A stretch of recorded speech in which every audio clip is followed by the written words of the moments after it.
আজি আমাৰ নিযুক্তি প্ৰক্ৰিয়াই 1,56,000ত ভৰি দিলে আৰু কেইবাটাও বিভাগৰ নিযুক্তি আছে এতিয়াও আৰু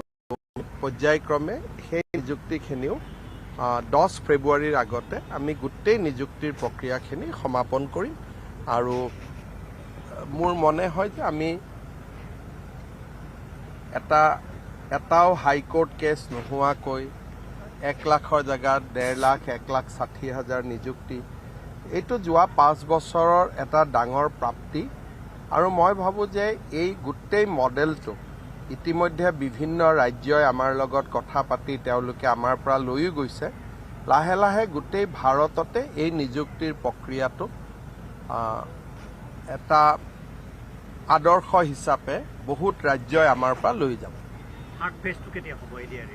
এডিআৰই থাৰ্ড পেজ ইলেকশ্যনৰ পিছত এইকেইটা দিনটো আৰু নিযুক্তি এইটোতো আৰু